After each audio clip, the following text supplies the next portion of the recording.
1 अक्टूबर 1952 को बिहार के सुपौल जिला के हुलास गांव में जन्मी शारदा सिन्हा आज 7 नवंबर 2024 को पटना गंगा घाट पर पंचतत्व में विलीन हो गईं।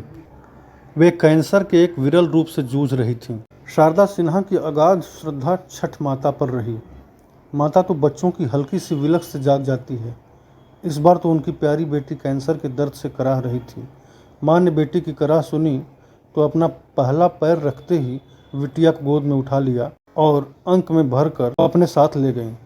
संगीत के प्रति उनका रुझान बचपन से ही था। वे अपने कैरियर की शुरुआत भारतीय शास्त्रीय संगीत में प्रशिक्षण से की। बिहार की संस्कृति और लोक धुनों ने उनकी संगीत शैली पर गहरा प्रभाव डाला और उन्होंने इसे अपनी गायकी में शामिल किया। शारदा सिन्हा के भोजपुरी, मैथिली और मगही में विवाह और त्योहारों के मौके पर गाए गीत विश्व के कोने कोने में गूंजते हैं। भारत सरकार ने उन्हें 1991 में पद्मश्री और 2018 में पद्म भूषण से सम्मानित किया। उन्होंने अपना पूरा जीवन समर्पित किया लोक गायकी को। उनकी गायकी में पारंपरिक गीतों का खजाना है जो उन्हें और कलाकारों से अलग कर जाता है।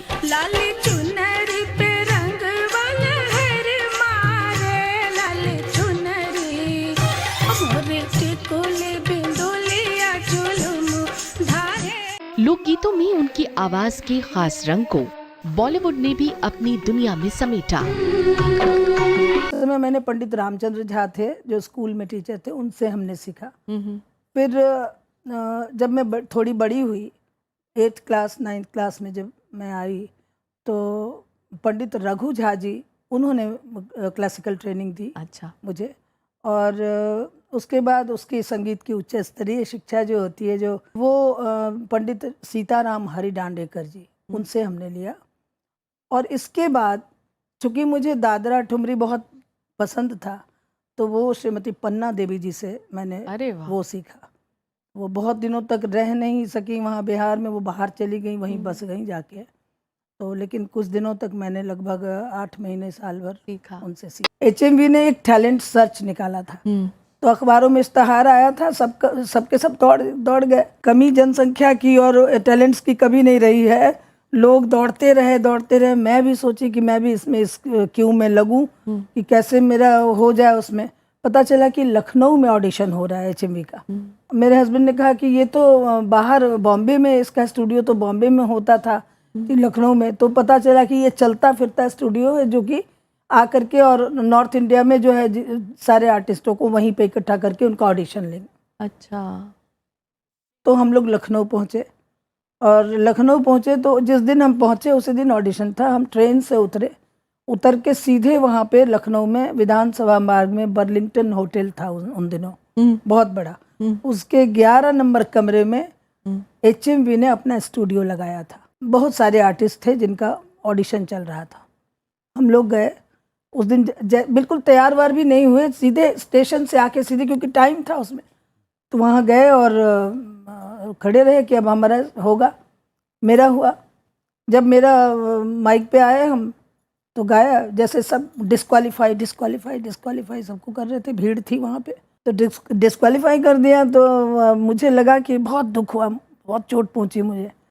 फिर रात में हम लोग सोए, विचार किए। इन्होंने कहा कि सुनो, एक बार हम चलते हैं, हम लोग चलो, फिर एक बार हम लोग कोशिश करते हैं। उस दिन जो जैसे हम पहुँचे थे, उस दिन ऑडिशन दूसरे लोग ले रहे थे।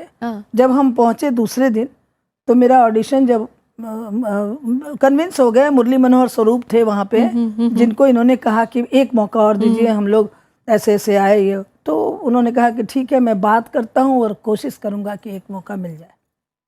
तो एक मौका मिल गया और वो ईश्वर की कृपा। और वो मौका मील का पत्थर साबित हुआ। मील का पत्थर जो हो, मेरी खुशकिस्मती क्या है वो आप जरूर सुने कि जिस दिन मैंने ऑडिशन दिया सेकेंड डे, उस दिन वो ऑडिशन बूथ पर जो है बेगम अख्तर जी बैठी थी और उन्होंने मुझे बुलाया, मेरी पीठ थपथपा के उन्होंने मुझे आशीर्वाद दिया। बोला कि बेटा तुम्हारी आवाज़ बहुत अच्छी है, तुम रियाज करोगी तो आगे जाओगी। हो गया। उसके बाद मैं पास हो गई। पान खिलाया उन्होंने आपको? नहीं, पान कैसे खिलाती, बहुत बुजुर्ग थी, बहुत बड़ी थी। पर ये ज़हे किस्मत वो उनकी, ये मैं क्या बताऊँ, बहुत ये तो बड़ी बात है कि उन्होंने आपको सराहा और आपको आशीर्वाद दिया। जी। सबसे पहले HMV में जब रिकॉर्ड आया था, सबसे पहला गाना यही रिकॉर्ड हुआ था। द्वार के छिकाई लेगा पहले चुकैयो यो दुलरुआ भैया, तब जइहा को बरुआ पान हे दुलरुआ भैया, तब जइहा को बरुआ पान हे दुलरुआ भैया। ससुर के कमाई दला बहिन के दियो यो दुलरुआ भैया, तब दीहा पन कमाई हे दुलरुआ भैया, तब दीहा पन कमाई हे दुलरुआ भैया। तेरा एक महाकवि विद्यापति की रचनाओं को मैंने गाया था। बहुत बड़े दिल के करीब है मेरे वो गीत। तो उसमें वो गीत इतने अच्छे थे। विद्यापति की 8 रचनाएं थीं और उसमें पूरा जो रिकॉर्ड था वो LP रिकॉर्ड, वो 83 की बात है। वो पूरे हिंदी में पंडित नरेंद्र शर्मा की कमेंट्री थी उसमें, और हिंदी कमेंट्री से वो लिंकअप थी पूरी 8 गाने। वो ताराचंद बरजातिया जी और राजकुमार बरजातिया जी ने सुना था, उन्हें बहुत पसंद आया था वो मेरा वो और मेरी वो गायकी। तो उन्होंने एक पत्र लिखा था। ये बड़े सौभाग्य की बात है। वो एक पत्र आया था जिसमें लिखा था कि आप की गायकी हमें बहुत पसंद है और हम चाहते हैं कि आप हमारी फिल्म जो आने वाली, उन दिनों प्यार का वरदान करके ये फिल्म का नाम था, जो बाद में मैंने प्यार की। हम लोग यहाँ आए और आने के बाद यहाँ एक सिटिंग हुई राजश्री प्रोडक्शन में। वहाँ सबने मेरा गाना सुना और मैंने एक गाना कंपोज किया था। वो गाना जब उन लोगों ने सुना, श्वेता, तो इतने खुश हुए। उन्होंने कहा कि यही गाना जो है इसका आधार हम लोग लेंगे और इस पर ही वो गाना हम लोग बेस करेंगे। और ये गीत असद भोपाली जी ने लिखा था। मैं 2 लाइन वो गाना गुनगुनाती हूँ जो मैंने वहाँ गुनगुनाया था। वो भोजपुरी में है। कुछ न बोलब चाहे,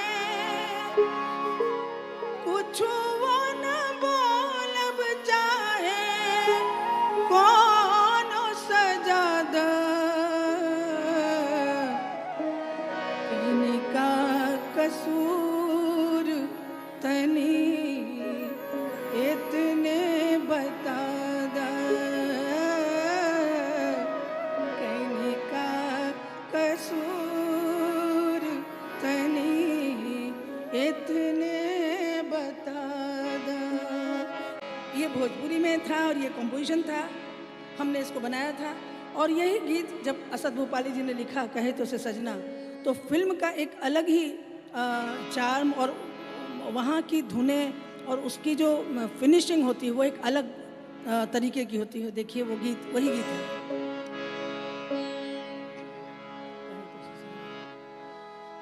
कहे तो से सजना, कहे तो से सजना,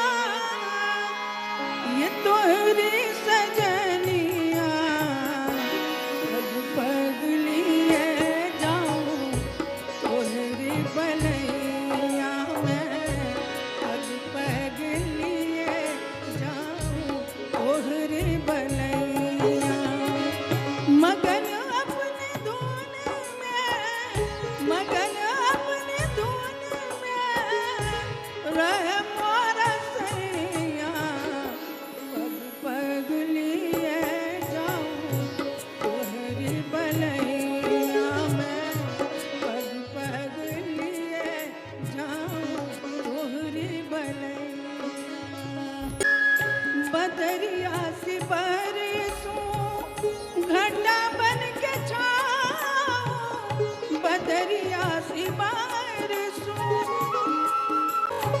जिया तो ये चाहे तो है अग लगाऊं, लाजन गोरी मोरी रोके है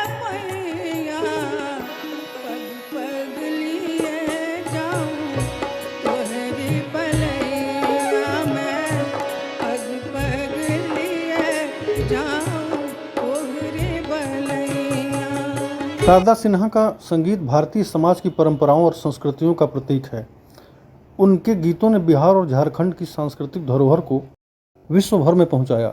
उन्होंने लोकगीतों को आधुनिक शैली में प्रस्तुत करके युवाओं को भी लोक संगीत से जोड़ा। शारदा सिन्हा की गायकी में जो सरलता और सादगी है वह आज के दौर में दुर्लभ है।